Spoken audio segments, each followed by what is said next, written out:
Hey, what do you say? What do you know? Tip the wheel, try the waitress. Some weather we're having. It is wrestling's greatest promos. We are on YouTube. We are with Dynamic Dave Garland. He's taking a stand by making some stands for your LJN figures. Check him out, 4 Left 3D. Steve, Geek Out Podcast, saying stuff and doing things, geeking out left and right, up and down, north and south, east and west, daddy. And last but certainly not least, we got the superstar, Double M, Michael Mercy from Armchair Directors. I am Bob. Let's rock and roll, daddy. We're taking a look at the Ultimate Warrior. It's about time we got the Ultimate Warrior. So, greatest wrestling promos. Greatest could mean several different things. Interesting. This one leaves you scratching your head. Dave, why this one?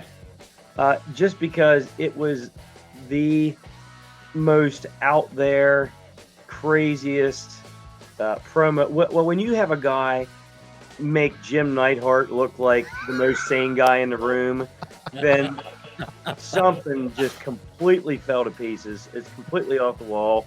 And I would love to see, I've never been able to find it, but I would love to see, like, after they cut this one, I want to know, what did Neidhart and the other two, was it Rockers? I think it is. Yeah. What did they turn Marty to Jannetty and that other guy? Yeah. They had to have turned to him and say, "What are you doing?" They might have went to the hospital. Previewing this one, I'm actually concerned for the health of some of the people involved in this promo. After having watched Macho, Zeus, and Sherry, do you think that they're crazier, or Neidhart and Warrior? Which is the higher level of combined craziness? Well, I mean, they both have props. They've got the steel cage in Macho and Sherry and Zeus, but then you got the athletic. That's like a whole roll of athletic tape right there. Oh boy! I wish it was pink. I wish it was the Heart Foundation's That'd pink. be better. Yeah, I'm probably gonna have to go a little bit more craziness here because, like I said, afterwards on the other one, they probably just said cut and took the cage back. This one, I'm certain there was some sort of, I won't say confrontation, but Neidhart probably said, "Look, if you ever do that again to one of my promos." Watch whatever Marty's partner's name is, the other guy, the blonde guy. Watch his reaction too, because I swear he is starting to get fed up with what Warrior is doing. And then listen to Warrior at the end and watch his eyes. From what I can see, it almost looks like Warrior is choking. He's asphyxiating himself. Like his eyes don't look right. They kind of look like those like swelling, open shut, popping out of their heads eyes. And he's clearly hoarse. So I don't know if he's hoarse from doing too many promos or if he's actually choking to death. But this is a crazy one. So we'll come up with a name for it. I'm thinking all wrapped up, something like that. I don't know, but there's self-asphyxiation. I don't know, but here it is. Survivor Series 1989, the Ultimate Warriors team promo. Bobby Heenan, Thanksgiving Day, this Thursday night. On Thanksgiving, people give. They give. Yeah. Well, we've got something to give you. And let me tell you something, Bobby Heenan and your family. It's not going to be diced carrots. We're not going to give you a turkey. We're not going to give you sliced celery. We're going to give you everything we've got, baby. Yeah. You know, it's a simple tradition. Thanksgiving night, turkeys get scared and they run and they lose their lives. And Heenan, your family's gonna be no different. You're gonna find out what the Ultimate Warriors are all about. I'll tell you what, the intensity of the Ultimate Warriors is at an all-time high. And this guy, Captain, has given us the intensity. And Heenan family, you're gonna suffer the wrath of all the Ultimate Warriors. You travel as individuals, even though you call yourself a family. You only live with yourself. I've come from the dark, deep past to bring these men together, and each one shall give what they have left till there is nothing left. The entire Heenan family will pay the price and suffer on a day that people give. We will only give to you pain and destruction as I bring you the Ultimate Warrior.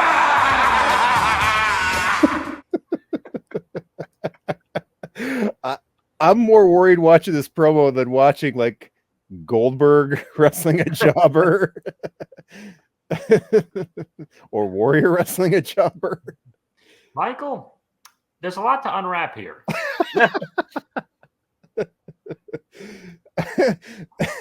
You see Neidhart trying to stay, in character, tough, but he's like, the tape got him right under the glasses. Yeah, that was probably annoying. There is a lot to going on. Marty Jannetty trying to stay in camera and trying not to laugh and break during all of this. A lost opportunity, perhaps, that when the actual match took place, they did not all run out taped together for the Warriors music. Just like one big unit. Dave, Yes. I've got to ask you, Dave, is this one that you remember that has just kind of stuck out with you all these years? Yes. Yeah. This is one when I was like, I'd have been about 12-ish when this happened. And we'd get the pay-per-views. A friend of ours would tape the pay-per-views. And then I remember this one specifically. And then I remember the one, I think it was Royal Rumble, where they put the wrong Mean Gene, where the set fell down and Mean Gene swears. Yeah. I remember those two very specifically, watching them when they happened. And this Might have been SummerSlam. it was summer. You're right. It was SummerSlam. But I was a Warrior fan, and even then, as a 12-year-old, I'm like, man, this guy's nuts. I've only that's seen crazy. this one once as well, and I remember it too. Like as soon as you mentioned it, I was like, "Oh yeah, I remember that crazy one where he taped them all up." Never seen this before in my life, and I don't know. I don't know whether to say thank you or you owe me an apology because listen, a couple of episodes back, we looked at that cage match promo with King Macho and Scary Sherry and Tiny Lister as Zeus, and we were talking about who's the craziest, and then I'm looking at this, and Michael, you hit the nail on the head. The first time he comes around Shawn Michaels' neck, Who? like Michaels is like, Marty's partner. yeah, Marty Jannetty's partner's neck. He's like, what is happening here? Like you can see it on his face. And then they just kind of let it happen. Like it's the most random thing. Yeah, you can see it pushing him away right He's here. fighting him a little bit there. Yeah, he pushes away. Get out of here! Stop trying to kill me. And then he's got it wrapped around his own neck. The Warrior does like twice. And he does. He looks like he's asphyxiating when he starts to talk. Like What's good for the goose is good for the gander. oh, This is great because it had to have been one take. Well, they passed out after they went to the hospital. Yeah.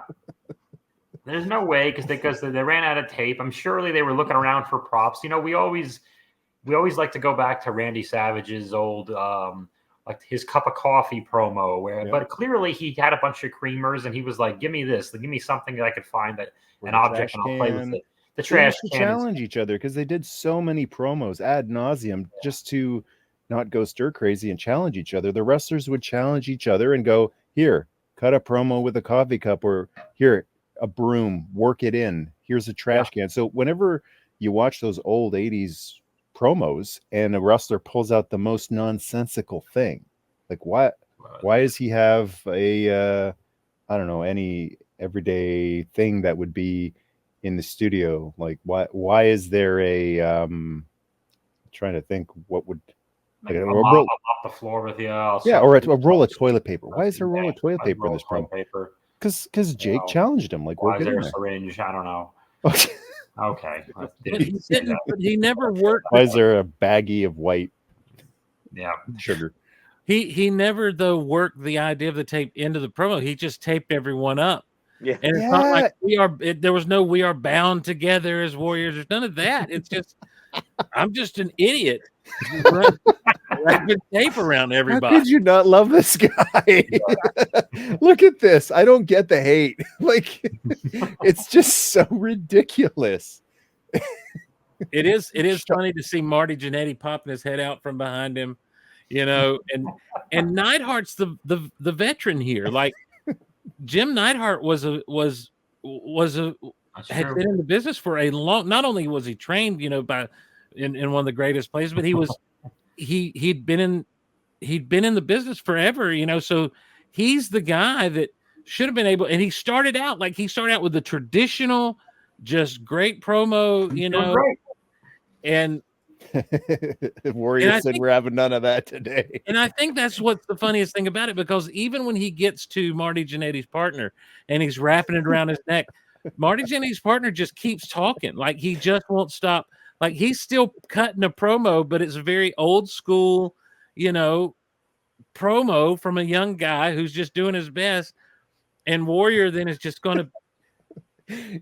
I mean, can you say Warrior brings it home? He's even wearing the belt backwards. Like, the guy's just completely. Well, it's possible the belt shifted around. Maybe, I don't know. Maybe I'm wrong, but I love that, Steve. I love that you're going with the whole Marty's partner. I really hope Marty's partner learned to cut a better promo, because this was pretty lackluster.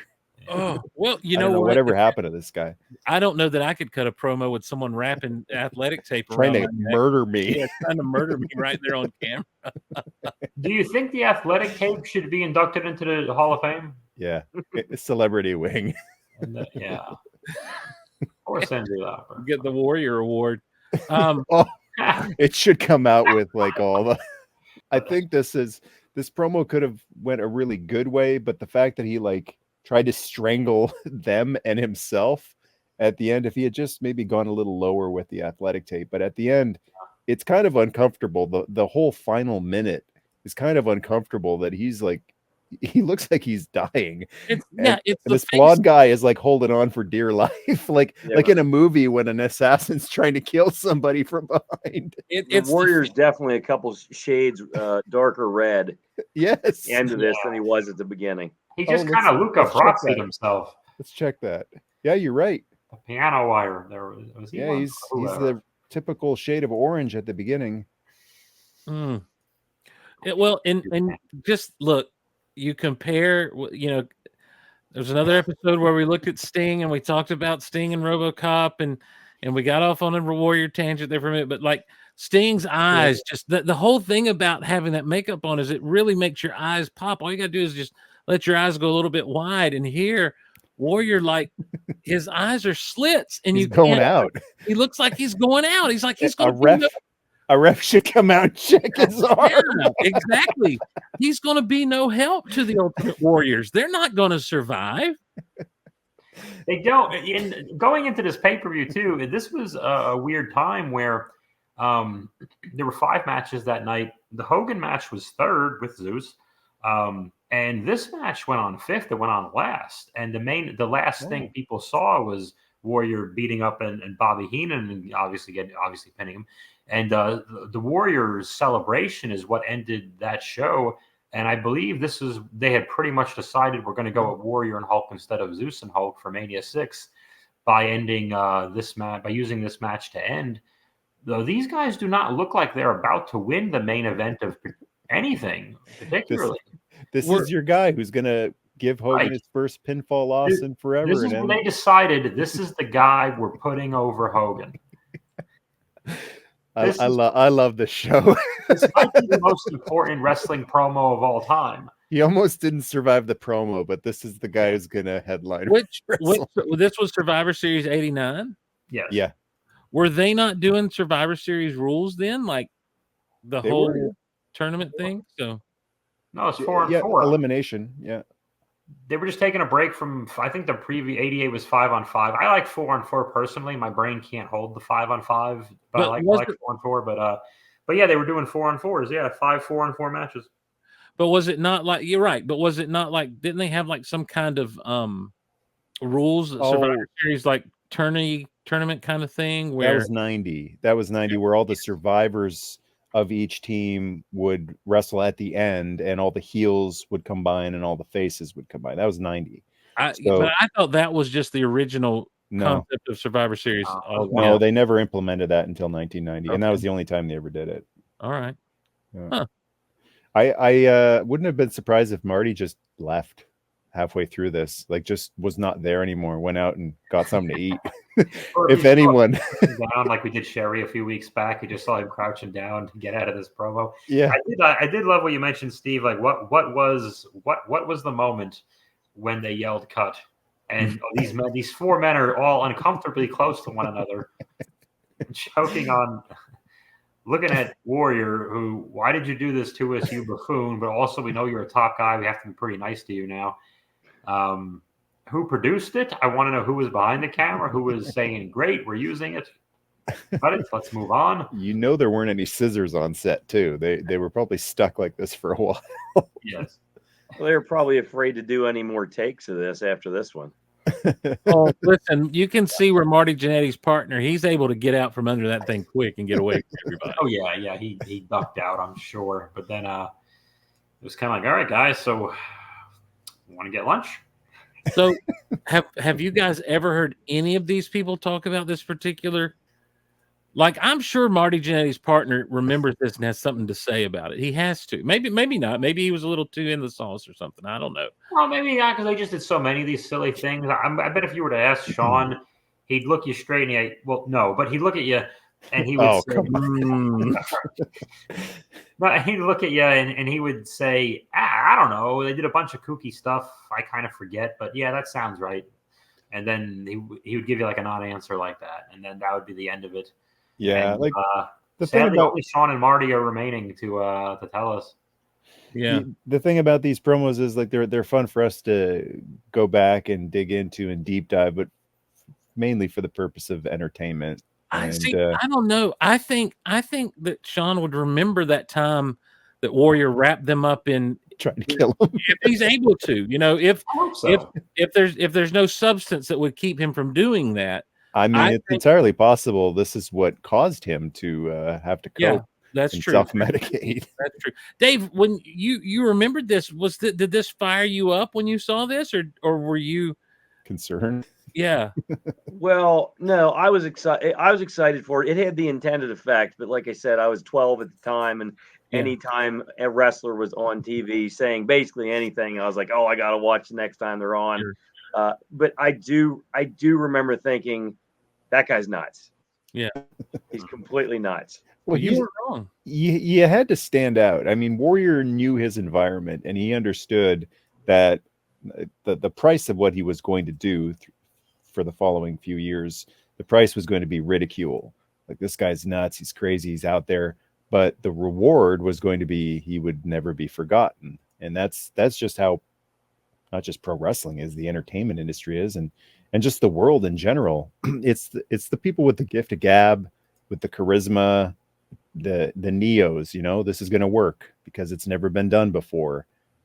Not everyone turns out to be a home run. Like, this has never been done before or since, but we're sitting here talking about it for a few minutes. I mean, it's 35 years old, and we're talking about it here. So it left an impression. Something.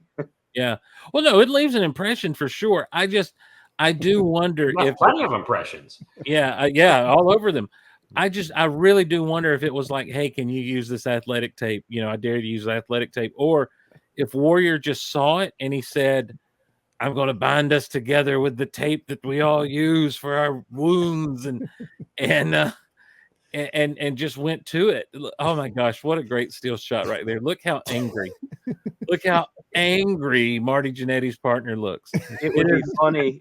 It would be funny if it was Marty Jannetty's partner that told the Warrior to use this tape in the promo, and that's why he got it. Right. Well, and listen, I don't think we're giving enough credit to Jim Neidhart. He just rolled with it, man. He let it happen and kept with it, you know. How happy was Brett to not be involved with this stuff? Thank God it's teams of 4 this year. Yeah. You know, that year Brett was with Duggan's team, all Hacksaw, and they all had 2x4s. And I think I remember in Brett's book or something like that, he said something that he felt silly when all 4 of them, I think it was Ronnie Garvin and Hercules and he Brett looked silly. Duggan. Yeah. I think he said something, he felt silly. We were all marching with the boards and hitting the boards on the steps.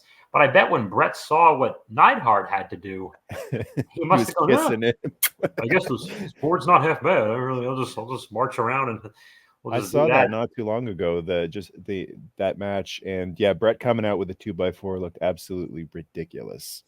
Just he looked sillier than he felt. It just looked so lame. Yeah, so it was Brett he was marching. I just gotta say, he wasn't just carrying a 2x4 and trying to make it work like Brett makes everything work. He had to march with the darn thing. Marched, yeah. He looked awful. But I'm looking at I've pulled up the Wikipedia for this particular event because I had to know. And yeah, they were against the 4x4s were against Randy Savage, Dino Bravo, Greg Valentine, and Canadian Earthquake. What he was called at that moment. Later on, just Earthquake, of course, John Tenta. But yeah, it was Jim Duggan, Bret Hart. You called it, man. Ronnie Garvin and Hercules on the 4x4s. This team, they were fighting. I'm not proud that I know that.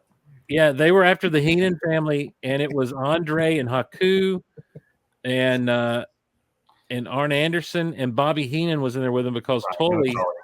Yeah, Tully was fired already, and it was supposed to be the Brainbusters and Haku and Andre, but man, he is trying to kill Marty's partner here.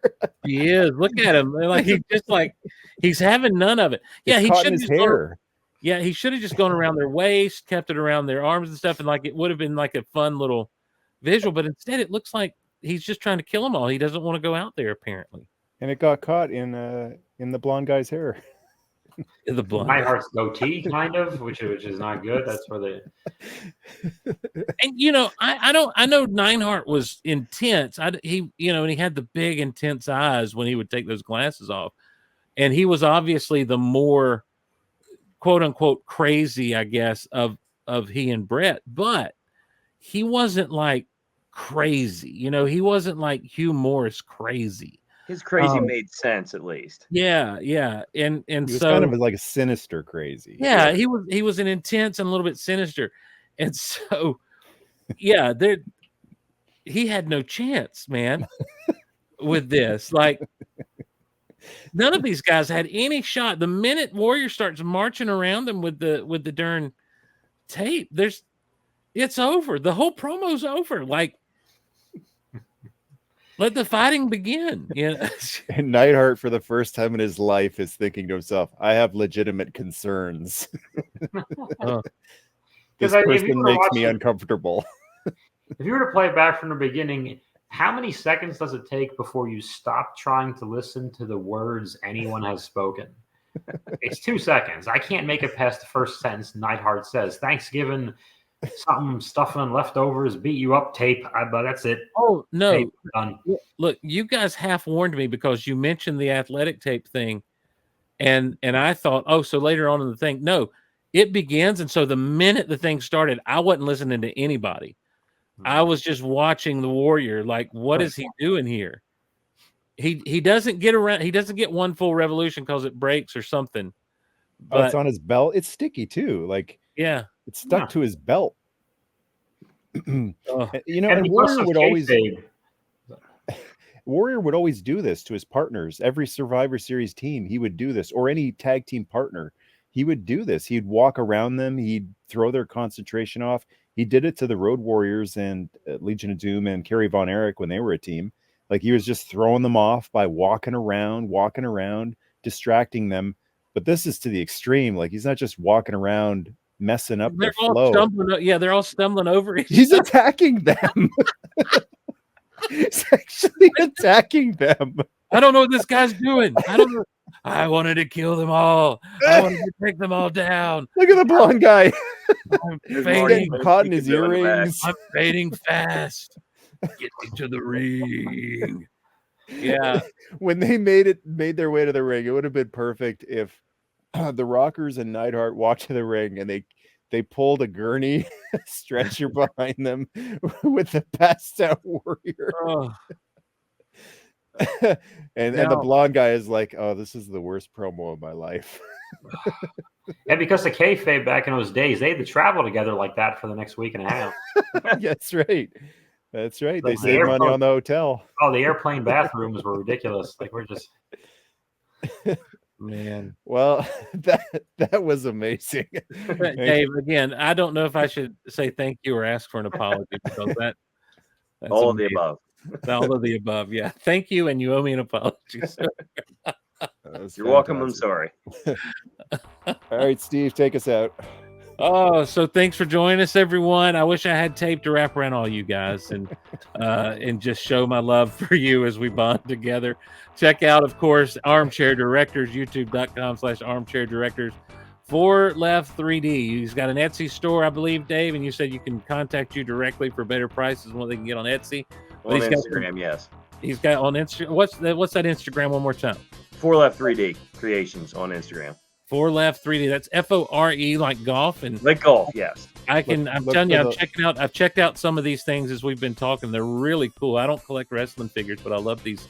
These stands are really cool. They're each personalized to the figure that you're looking for those LJN products, especially. And of course, Bob. So check out Bob. Bob, you got anything coming up, going down?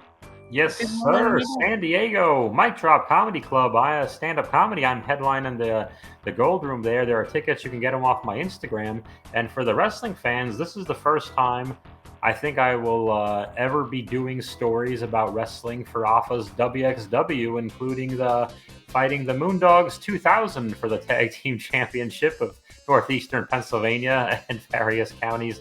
And probably the Luna Vachon story will be in there as well. So there'll be a lot of wrestling jokes and just jokey jokes. Mic Drop Comedy Club, April 11th in San Diego. The tickets are the link in the bio, the Instagram at Bob Hansen Jokes. And now I'm going to have Panda Express. Check out Geek Out Loud wherever you download podcasts. I'd appreciate it. So for all of us, have a good one, everyone. And we'll see you next time on the Greatest Wrestling Promos.